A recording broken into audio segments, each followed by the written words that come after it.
Matric result नहीं समस्तंकर बर्तमान गोटे नजर केबे प्रकाश पाइबो मैट्रिक रिजल्ट आज भिडियो आपण माने संपूर्ण इनफॉरमेशन पाइबे जे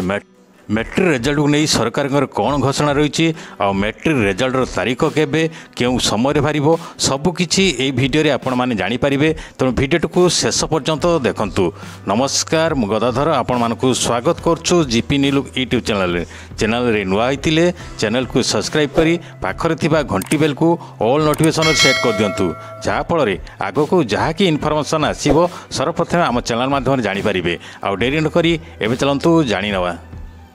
देख पिला माने तुम माने परीक्षा देच माने तुम रिजल्ट को तुम माने अपेक्षा निहाती करथिबो जे तुम रिजल्ट कौन हेबो तेणु तुम माने चिंतार अछ तुम रिजल्ट केबे प्रकाश पाइबो तार डेट केबे। देख पिला माने जहाँ कि जे सीबीएसई रिजल्ट जहाँ कि डिक्लेयर करछि जे मे 20 तारीख भितर रिजल्ट प्रकाश करिवो तेणु जहाँ कि बीएसई ओडिशा सीबीएसई को फॉलो करथाय तेणु तुमरो रिजल्ट बहुत शीघ्र सीबीएसई रिजल्ट बाहर 2 दिन पर मैट्रिक रिजल्ट तो प्रकाश करा जाय था। तो आम जदि पूर्व वर्ष देखा जहाँकि मे 18 तारीख रे जे मैट्रिक रिजल्ट प्रकाश होता तो 2024 रे जहाँकि सूचना रोची मे 20 तारीख रु 25 तारीख भितर तुम मानकर रिजल्ट प्रकाश करिवो बीएसई एपर्यंत सठिक तारीख आसी ना जहाँकि आशा करा जाउची जे मे मास 21 तारीख रे तुम मानकर रिजल्ट प्रकाश होई जिवो। पूर्व समय अनुसार 11 ରୁ 11:30 भितर तुम रिजल्ट प्रकाश हेबो।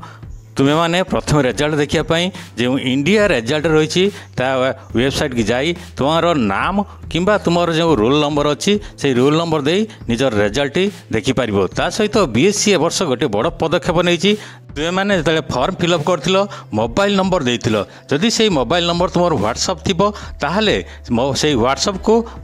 तुम रिजल्ट आसीजिवो जहाँकि बोर्ड पक्षर सूचना रोची कि एपर्यंत कौन बोर्ड पक्षर सठिक तारीख घोषणा है ना तो बहुत शीघ्र रिजल्ट तुम तारीख घोषणा हो और तुम मैंने रिजल्ट देखिपर जेबे भी सठिक तारीख इनफॉरमेशन आसो सर्वप्रथम आम चैनल माध्यम जानीपारे तेणु आम चैनल सहित जोड़ी रहतु। भिडियोटी भल लगी भिडियो गोटे लाइक करूँ और भिडियो को सांगसाथी मानक शेयर करूँ। पुणी एक नुआ भिडियो आपन सह सेत पर्यंत रही थैंक यू।